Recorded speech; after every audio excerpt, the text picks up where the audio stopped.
Isa lang naman ang gusto natin kapag nagmahal tayo. Yung di tayo sasaktan, yung masaya lang, yung sana hindi tayo iiwan.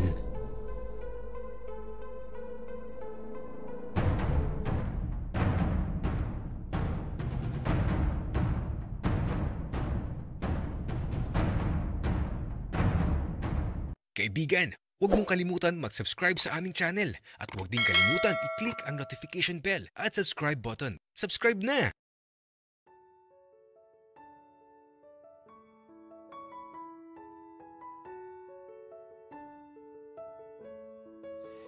Hindi ko alam kung anong magiging reaksyon ko sa sandaling to.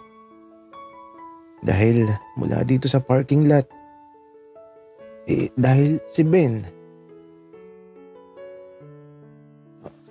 Maki, paalisin mo sila. Habang may hawak kasi si Ben na lubid, may 3 palaka na tumatalon patungo sa kanya. May mga gamo-gamo kasi kaya eto. Naglalabasan ng mga palaka. Kaya ito, winalis ko yung mga palaka. At saka, di naman kinakain yung mga palaka na yun. Nakakalason yun. Tara na. Ano bang nangyari, Ben? Bakit ka ba dito? Tsaka, umiiyak ka ba? At eto, di naman sumagot si Ben. Tapos, umalis na lang siya bigla at iniwan na yung lubid. At ako, di ko alam kung saan siya pupunta. Basta yung daan na tinatahak niya patungo sa tubuhan.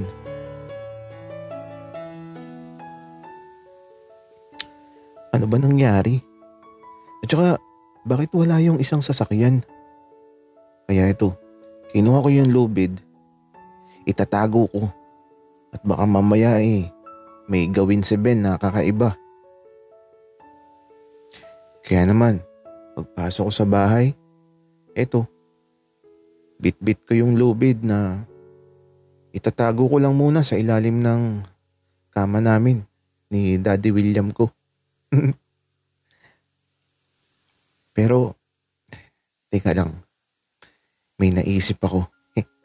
Kaya ito, bago ko itago, itinali ko muna si Daddy William at nang magising siya, alo, ngiting-ngiti pa. Bakit ko daw siya tinali? At ang mga sumunod na nangyari, aba syempre, bawal sa bata. Kaya ito, masaya lang. Sa pagsapit ng umaga, saka ko lang nalaman na umalis na pala si Dave at si Aaron. Di man lang nagpaalam. Kaya pala umiiyak si Ben nung makita ko siya. Pinuntahan ko nga siya kaagad dun sa bahay nila. Sa may tubuhan. Kaya lang, ayaw magpakita sa akin. Tapos ayaw buksan yung pintuan ng silid niya. Ay naku. Kaya ito, nakakalungkot. At sa paglipas ng mga araw, lagi talaga akong napunta sa bahay nila Ben. Kaya lang, di ko talaga nakikita si Ben. Nagkukulong sa kwarto. Hindi daw lumalabas, sabi nung tatay at nanay niya. At halos 1 linggo na talaga. Di ko na talaga nakikita si Ben. Buhay pa ba yun? Di na talaga ako makatiis na di makita si Ben. Kaya ito, maaga pa lang nandito na ako sa bahay nila. Dito na nga ako nagkakape. Masarap yung kape dito Kapeng bara ako.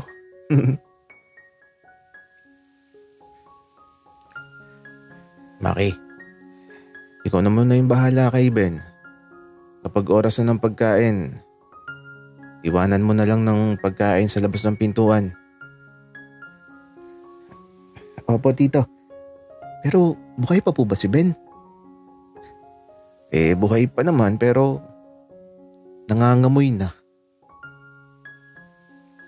Hello? Ano pong ibig niyo sabihin, Tito?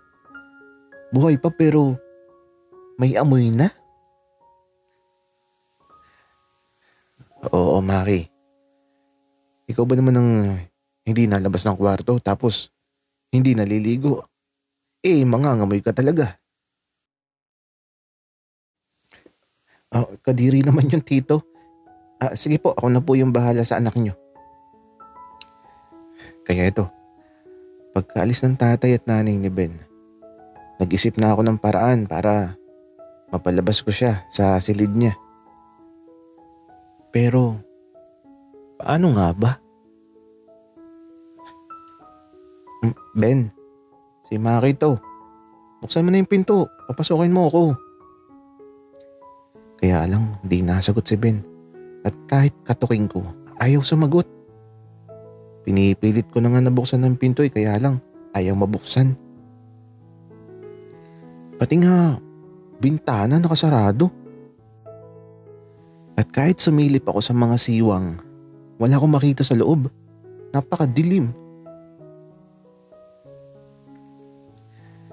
Kaya ito, bumalik ako sa may pintuan. At kumakatok ulit ako. Ben, buksan mo na kaya to. Dali na. Kaya lang wala pa ding nasagot. Ay nako, nainis na tuloy ako kay Ben. Ben, bubuksan mo ba tong pinto o susunugin ko yung bahay nyo? At aba, walang sagot. Akala niya nagbibiro ako. Susunugin ko talaga. Pero hindi yung bahay nila. At baka malechon si Ben. Aba, sayang ang abs. Kaya ito, lumabas ako ng bahay. Tapos inobserbahan ko yung hangin kung saan patungo. At eto, nag-ipon na ako ng mga tuyong mga dahon, palapa ng niyog, at mga bagay na pwedeng sunugin.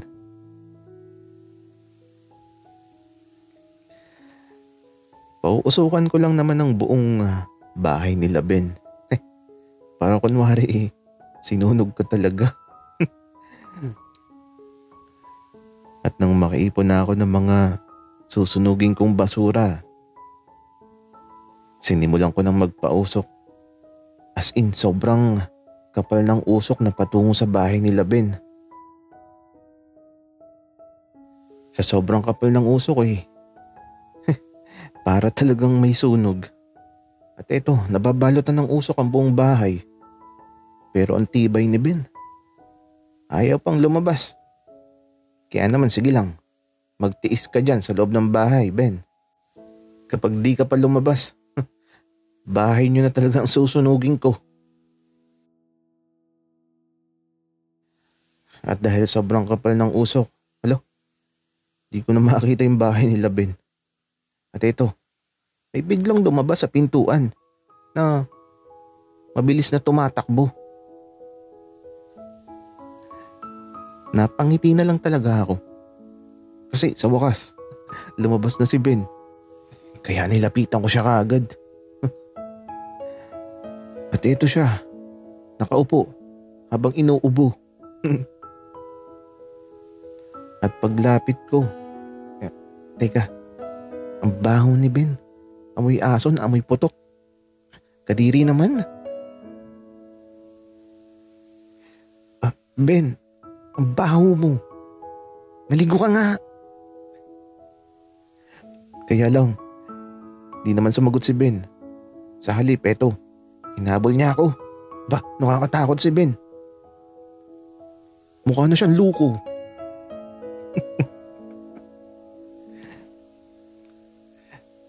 Kaya lang, eto, nadapa ako tapos pinagsasakal ako ni Ben. Saklolo, pinapatay ako ng luko.